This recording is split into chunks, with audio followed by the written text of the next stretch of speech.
Subscribe to Mufti Tariq Online and press the bell icon for more videos. السلام علیکم ورحمۃ اللہ۔ سامعین مکرم، لیلۃ القدر میں زیادہ سے زیادہ عبادت کرنے کی کوشش کی جاتی ہے، تو جہاں پر شب قدر میں ہم اور بہت ساری عبادتیں کرتے ہیں، وہیں پر ان 4 رکعات نوافل کا اہتمام بھی ضرور کرنا چاہیے۔ یاد رکھیے، اس نماز کے پڑھنے پر انتہائی زیادہ اجر و ثواب کی بشارت دی گئی ہے۔ اس نماز کے پڑھنے کا اجر و ثواب، فضیلت اور برکتیں کیا ہیں؟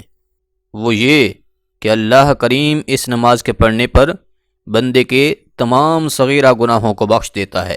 ہم اس نماز کے پڑھنے کا مشورہ اس لیے بھی دے رہے ہیں کیونکہ لیلۃ القدر میں ہم قیام کرنے اور پھر نوافل کثرت سے پڑھنے کے لیے قلبی اور ذہنی طور پر تیار ہوتے ہیں۔ اس لیے جہاں ہم دیگر نوافل کے پڑھنے کا اہتمام کرتے ہیں، وہیں پر ان 4 رکعات نوافل کے پڑھنے کا بھی ضرور اہتمام کرنا چاہیے۔ اب اس نماز کے پڑھنے کی فضیلت کیا ہے؟ حضرت عبداللہ ابن عباس رضی اللہ تعالی عنہما سے ابن ماجہ میں ایک حدیث پاک موجود ہے کہ حضور نبی رحمت صلی اللہ علیہ وآلہ وسلم نے ایک مرتبہ اپنے پیارے چچا حضرت عباس رضی اللہ تعالی عنہ سے فرمایا کہ اے میرے محترم و مکرم چچا جان، کیا میں آپ کو کوئی تحفہ عطا نہ کروں؟ کیا میں آپ پر کوئی احسان نہ کروں؟ کیا میں آپ کو کوئی ایسا وظیفہ نہ بتاؤں کہ اس کی برکت سے اللہ کریم آپ کے تمام صغیرہ گناہوں کو معاف کر دے، اگرچہ آپ کے گناہ سمندر کی جھاگ یا ریت کے ذرات کے برابر ہی کیوں نہ ہوں؟ تو پھر اس پر حضور نبی رحمت صلی اللہ علیہ وآلہ وسلم نے اس نماز کا کہا کہ اے میرے چچا جان، یہ نماز آپ پڑھیں۔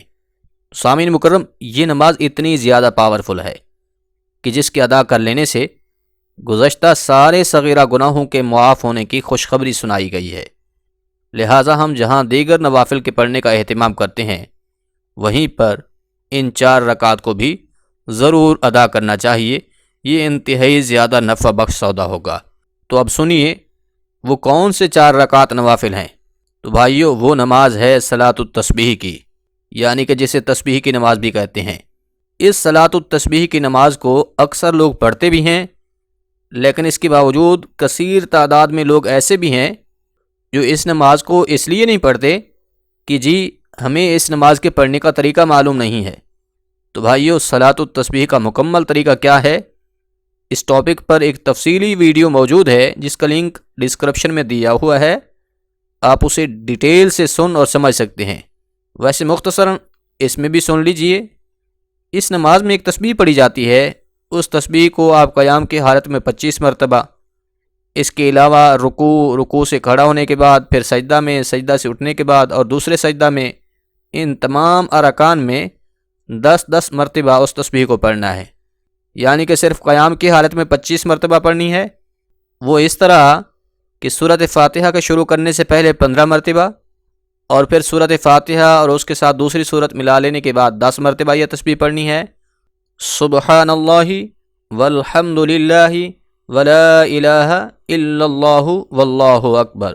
تو اس طرح سے قیام کی حالت میں یہ تسبیح 25 مرتبہ بن جائے گی۔ اس کے علاوہ رکوع سے کھڑا ہونے کے بعد، پھر سجدہ میں، سجدہ سے اٹھنے کے بعد اور پھر دوسرے سجدہ میں، ان تمام ارکان میں 10 مرتبہ یہ تسبیح پڑھنی ہے۔